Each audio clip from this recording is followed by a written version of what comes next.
ಮಂಡ್ಯದಲ್ಲಿ ಕುರುಬರ ಸಂಘದ ಸಭೆ ನಡೀತಾ ಇತ್ತು. ಸಭೆಯಲ್ಲಿ ಪ್ರಶ್ನೆಗಳ ಮೇಲೆ ಪ್ರಶ್ನೆಗಳು ಎದುರಾದವು. ಇದೇ ಸಂದರ್ಭದಲ್ಲಿ ಇಡೀ ಸಭೆ ನೋಡ್ತಾ ಇದ್ದಂತೆ ರಣರಂಗವಾಗಿ ಮಾರ್ಪಾಡಾಗಿದೆ. ಕುರುಬರ ಸಂಘದ ಸಭೆ ನಡೀತಾ ಇತ್ತು. ಮಂಡ್ಯದಲ್ಲಿ ನಡೀತಾ ಇದ್ದಂತಹ ಈ ಸಭೆ ನೋಡ್ತಾ ಇದ್ದಂತೆ ರಣರಂಗವಾಗಿದೆ. ಸದಸ್ಯರು ಮಾಡಿದಂತಹ ಪ್ರಶ್ನೆಗೆ ಉತ್ತರ ಕೊಡೋದಕ್ಕಾಗದೆ ಅಧ್ಯಕ್ಷರೇ ಪಲಾಯನ ಮಾಡಿದ್ರು. ಕುರುಬರ ಸಂಘದ ಅಧ್ಯಕ್ಷರು ಸದಸ್ಯರು ಮಾಡ್ತಾ ಇರುವಂತಹ ಪ್ರಶ್ನೆಗಳಿಗೆ ಕಕ್ಕಾಬಿಕ್ಕಿಯಾಗಿ ಅದಕ್ಕೆ ಉತ್ತರ ಕೊಡೋದಕ್ಕಾಗದೆ ಅಲ್ಲಿಂದ ಪಲಾಯನ ಮಾಡಿದ್ರು. ಮಂಡ್ಯದ ಕನಕ ಭವನದಲ್ಲಿ ಸಭೆ ನಡೀತಾ ಇದೆ. ಜಿಲ್ಲಾ ಕುರುಬರ ಸಂಘದ ಸರ್ವ ಸದಸ್ಯರ ವಾರ್ಷಿಕ ಮಹಾಸಭೆ ಇದು. ಏನಾಗಿದೆ ಸಭೆಯಲ್ಲಿ, ಕುರುಬರ ಸಂಘದಲ್ಲಿ ಏನೇನೆಲ್ಲ ಆಗಿದೆ, ಈ ವಿಚಾರಗಳಿಗೆ ಸಂಬಂಧಪಟ್ಟಂತೆ ಒಂದೊಂದಾಗಿ ಪ್ರಶ್ನೆ ಮಾಡೋದಕ್ಕೆ ಆರಂಭ ಮಾಡಿದ್ರು. ಸರ್ವ ಸದಸ್ಯರ ವಾರ್ಷಿಕ ಮಹಾಸಭೆ ಹಾಲಿ ಆಡಳಿತ ಮಂಡಳಿ ಮುಂದುವರೆಸುವ ವಿಷಯಕ್ಕೆ ಸಂಬಂಧಪಟ್ಟಂತೆ ಪ್ರಸ್ತಾಪ ಆಯಿತು. ಈ ವಿಷಯ ಪ್ರಸ್ತಾಪ ಆಗ್ತಾ ಇದ್ದಂತೆ ಹಾಲಿ ಆಡಳಿತ ಮಂಡಳಿ ಮುಂದುವರಿಕೆ ಮಾಡೋದಕ್ಕೆ ಖಂಡನೆ ವ್ಯಕ್ತವಾಯಿತು. ಅಧ್ಯಕ್ಷ ಆಡಳಿತ ಮಂಡಳಿ ವಿರುದ್ಧ ಸದಸ್ಯರು ರೊಚ್ಚಿಗೆದ್ದು ಕೂತರು. ಚುನಾವಣೆ ಬೇಕೇ ಬೇಕು, ಯಾಕಂದರೆ ಒಂದು ಸಂಘಟನೆ ಅಂದ ಮೇಲೆ ಒಬ್ಬರೇ ಅಧ್ಯಕ್ಷರಾಗಿ ಮುಂದುವರಿಯೋದಕ್ಕೆ ಸಾಧ್ಯ ಇಲ್ಲ, ಪ್ರತಿಯೊಂದು ಹುದ್ದೆಗೂ ಕೂಡ ಚುನಾವಣೆ ಆಗಲೇಬೇಕು ಅಂತ ಎಲ್ಲ ಸದಸ್ಯರು ಪಟ್ಟು ಹಿಡಿದು ಕೂತ್ಕೊಂಡ್ರು. ಸದಸ್ಯರ ಆಕ್ರೋಶಕ್ಕೆ ಅಧ್ಯಕ್ಷರು ಪಲಾಯನನೇ ಮಾಡೋದ್ರು. ಪೊಲೀಸರ ರಕ್ಷಣೆಯಲ್ಲಿ ಅದು ಕೂಡ ಹಿಂಬಾಗಿಲ ಮೂಲಕವಾಗಿ ಪರಾರಿಯಾದಂತಹ ಒಂದು ಘಟನೆ ನಡೀತು. ಸದಸ್ಯರಿಗೆ ಅಪಮಾನ ಮಾಡಿದ ಅಧ್ಯಕ್ಷರ ವಿರುದ್ಧ ಈಗ ಸದಸ್ಯರು ಆಕ್ರೋಶ ಹೊರಹಾಕ್ತಾ ಇದ್ದಾರೆ. ನಮ್ಮ ಪ್ರಶ್ನೆಗಳಿಗೆ ಉತ್ತರ ಕೊಡಬೇಕಾಗಿತ್ತು, ನಮ್ಮ ಜೊತೆಗೆ ಚರ್ಚೆ ಮಾಡಬೇಕಾಗಿತ್ತು, ಅದೆಲ್ಲ ಬಿಟ್ಟು ರಕ್ಷಣೆ ಪಡ್ಕೊಂಡು, ಪೊಲೀಸರ ರಕ್ಷಣೆ ಪಡ್ಕೊಂಡು ಹಿಂಬಾಗಿಲಿನಿಂದ ಓಡ್ ಹೋಗೋದು ಎಷ್ಟರ ಮಟ್ಟಿಗೆ ಸರಿ ಅಂತ ಈಗ ಸದಸ್ಯರು ಆಕ್ರೋಶ ಹೊರಹಾಕ್ತಾ ಇದ್ದಾರೆ.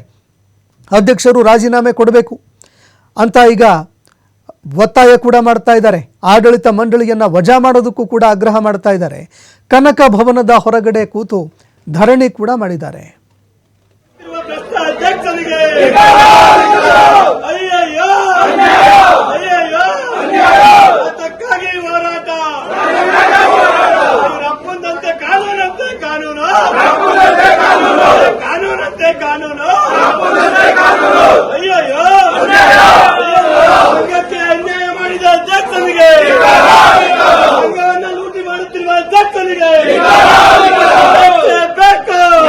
ಈ ಚುನಾವಣೆ ವಿಚಾರದಲ್ಲಿ ಅವರು ನಾವೇ ಮುಂದುವರಿಬೇಕು ಅಂತೇಳಿ ಈ ಇದ್ದಂತ ವಿದ್ಯಾರ್ಥಿ ನಿಲಯವನ್ನ ಕೆಡವಿ ಹೊಸದಾಗಿ ನಿಲಯನ ಅವರು ಕಟ್ಟಲಿಕ್ಕೆ ಹೊರಟಿದ್ರು. ಈಗಾಗಲೇ 2 ಕೋಟಿ ಬಿಡುಗಡೆ ಆಗಿತ್ತು, ಅದರಲ್ಲಿ 50 ಲಕ್ಷ ರೂಪಾಯಿ ರಿಲೀಸ್ ಆಗಿದೆ. ಅಂಥದ್ರಲ್ಲಿ ಫೌಂಡೇಶನ್ ಹಾಕಿ ಸುಮಾರು 3 ತಿಂಗಳಾಗಿದೆ. 3 ತಿಂಗಳಿಂದ ₹1 ದುಡ್ಡಿಲ್ಲ ಅಂತೇಳಿ ಅದು ಸ್ಟಾಪ್ ಆಗಿದೆ. ಇಂಥ ಸಂದರ್ಭದಲ್ಲಿ ನಾವೇ ಕೂಡ ಮುಂದುವರಿಬೇಕು ಅಂತೇಳಿ ಈ ಅಜೆಂಡಾದಲ್ಲಿ ಅವರು ಒಂದು ವಿಚಾರವನ್ನ ಮಂಡಿಸಿದಂಥ ಸಂದರ್ಭ. ನಮ್ಮ ಇಡೀ ಕುರುಬ ಸಮುದಾಯದ ಸರ್ವ ಸದಸ್ಯರೆಲ್ಲರೂ ಕೂಡ ಅದಕ್ಕೆ ವಿರುದ್ಧವಾಗಿ ಅಭಿಪ್ರಾಯನ ಮಂಡಿಸಕ್ಕೆ ಹೊಂಟಂತ ಸಂದರ್ಭ. ಎಲ್ಲರೂ ಕೂಡ ಧಿಕ್ಕರಿಸಿ ಅವರು ಈ ನಮ್ಮ ಸಭೆಗೆ ಅವರು ಅಪಮಾನ ಮಾಡಿ, ಇವತ್ತು ನಾವು 5 ವರ್ಷಕ್ಕೆ ಆಯ್ಕೆಯಾಗಿ ಬಂದಿದ್ದು, ಅಂದ್ರೆ ಚುನಾವಣೆ ನಡೆದು ಗೆದ್ದು ಬಂದಿದ್ದು ನಾವೆಲ್ಲರೂ 21 ಜನ ಜಿಲ್ಲೆಯಲ್ಲಿ. ಈಗ ಏನಾಗೈತೆ ಅಂತಂದ್ರೆ, ಈಗಿರುವಂತ ಹಾಲಿ ಅಧ್ಯಕ್ಷ ML ಸುರೇಶ್ ನಾವೇ ಮುಂದುವರಿಬೇಕು ಅಂತೇಳಿ ಕುತಂತ್ರಗಳು ನಡೆಸ್ತಾ ಇದ್ದಾರೆ. ಆದ್ರೆ ಜನಗಳ ಅಭಿಪ್ರಾಯ ಇರೋದು, ನಮ್ಮ ಸದಸ್ಯರುಗಳ ಅಭಿಪ್ರಾಯ ಇರೋದು ಚುನಾವಣೆ ನಡೀಬೇಕು ಅಂತೇಳಿ. ಆ ಸಬ್ಜೆಕ್ಟ್ ಬಂದಾಗ ಏನು ಉತ್ತರ ಕೊಡದೆ ಓಡೋಗಿದ್ದಾರೆ. ಹಾಗಾಗಿ ಇದು DR ಅವರು ಇದ್ರ ಬಗ್ಗೆ ಕ್ರಮ ವಹಿಸಿ ಈ ಜಿಲ್ಲೆಯಲ್ಲಿ ಚುನಾವಣೆ ನಡೆಗೆ ಇಡೀ ಎಲ್ಲಾ ಜಿಲ್ಲೆಯವರು, ಎಲ್ಲಾ ತಾಲೂಕಿನವರು ಬಂದಿಲ್ಲ. ಈ ಬಗ್ಗೆ ಮತ್ತಷ್ಟು ಮಾಹಿತಿ ಕೊಡ್ತಾರೆ ಪ್ರತಿನಿಧಿ ಶಶಿಕುಮಾರ್ ದೊಡ್ಡಯ್ಯ ಫೋನ್ ಸಂಪರ್ಕದಲ್ಲಿ ಜಾಯ್ನ್ ಆಗಿದ್ದಾರೆ. ಶಶಿಕುಮಾರ್, ಕುರುಬರ ಸಂಘದ ಸಭೆ ನಡೀತಾ ಇತ್ತು. ಇದೇ ಸಂದರ್ಭದಲ್ಲಿ ಅಧ್ಯಕ್ಷರೇ ಉತ್ತರ ಕೊಡೋದಕ್ಕಾಗದೆ ಪಲಾಯನ ಮಾಡಿದಂತಹ ಘಟನೆ ನಡೆದು ಹೋಯಿತು. ಅಸಲಿಗೆ ನಡೆದಿದ್ದಾದ್ರೂ ಏನು ಪ್ರಶ್ನೆಗಳನ್ನು ಕೇಳ್ತಾ ಇದ್ರು ಸದಸ್ಯರು, ಈ ಬಗ್ಗೆ ಮತ್ತಷ್ಟು ಮಾಹಿತಿ ಕೊಡೋದಾದ್ರೆ.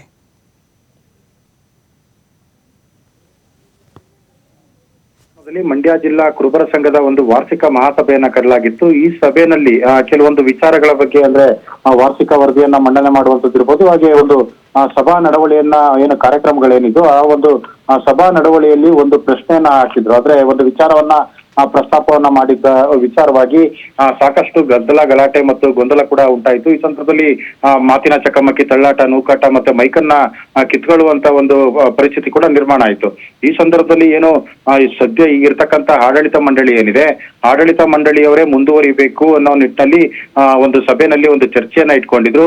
ಇದು ಏನು ಬೈಲಾದ ವಿರುದ್ಧವಾಗಿರ್ತಕ್ಕಂಥದ್ದು ಮತ್ತೆ ಕಾನೂನಿಗೆ ವಿರುದ್ಧವಾಗಿರ್ತಕ್ಕಂಥ ಕ್ರಮ. ಹೀಗಾಗಿ ಈ ವಿಚಾರವನ್ನ ತರಬಾರ್ದಿತ್ತು ಸಭೆಗೆ ತಂದಿರುವಂತದ್ದೇ ತಪ್ಪು ಅಂತೇಳಿ ಏನು ಸಂಬಂಧಪಟ್ಟ ಆಡಳಿತ ಮಂಡಳಿಯ ನಿರ್ದೇಶಕರು ಸೇರಿದಂತೆ ಬಹುತೇಕ ಸರ್ವ ಸದಸ್ಯರುಗಳು ಕೂಡ ಅದಕ್ಕೆ ತೀವ್ರ ವಿರೋಧವನ್ನು ವ್ಯಕ್ತಪಡಿಸಿದ್ರು. ಈ ಸಂದರ್ಭದಲ್ಲಿ ಸಾಕಷ್ಟು ಗೊಂದಲ ಕೂಡ ಉಂಟಾಯಿತು. ಈ ಬಗ್ಗೆ ಪ್ರಶ್ನೆ ಮಾಡಿದಂತ ಸಂದರ್ಭದಲ್ಲಿ ಅಧ್ಯಕ್ಷರು ಒಂದ್ ರೀತಿ ಮೌನಕ್ಕೆ ಶರಣಾದ್ರು. ಯಾವುದೇ ಒಂದು ಉತ್ತರವನ್ನು ಕೂಡ ಕೊಡ್ಲಿಕ್ಕೂ ಕೂಡ ಆಗದಂತ ಸಂದರ್ಭದಲ್ಲಿ ತಳ್ಳಾಟ ನೂಕಾಟ ಮತ್ತೆ ಮೈಕನ್ನ ಕಿತ್ಕೊಳ್ಳುವಂತದ್ದು ಮತ್ತೆ ಪರಸ್ಪರ ಮಾತಿನ ಚಕಮಕಿ ಕೂಡ ನಡೆಯಿತು. ಈ ಸಂದರ್ಭದಲ್ಲಿ ಸಭೆ ಸಂಪೂರ್ಣವಾಗಿ ಗದ್ದಲಕ್ಕೆ ಕೂಡಿತ್ತು. ಈ ಸಂದರ್ಭದಲ್ಲಿ ಏನು ಅಧ್ಯಕ್ಷರಾದಂತ ಸುರೇಶ್ ಅವರು ಅಂದ್ರೆ ಸದಸ್ಯರ ಮಾತಿನಿಂದ ಆಕ್ರೋಶಕ್ಕೆ ರೊಚ್ಚಿಗೆದಂತ ಹಿನ್ನೆಲೆಯಲ್ಲಿ ಅವರು ಕೂಡ ಹಿಂಬಾಗಿಲ ಮುಖಾಂತರವಾಗಿ ಒಂದ್ ರೀತಿ ಪಲಾಯನ ಮಾಡುವಂತ ಪರಿಸ್ಥಿತಿ ನಿರ್ಮಾಣ ಆಯ್ತು. ಅಂದ್ರೆ ಈ ಸಂದರ್ಭದಲ್ಲಿ ಕೆಲವರ ಪರ ಮತ್ತು ವಿರುದ್ಧವಾಗಿ ಎರಡೂ ಬಣಗಳ ಏನು ಚುನಾವಣೆ ಬೇಕು ಅನ್ನುವಂಥವ್ರು ಮತ್ತೆ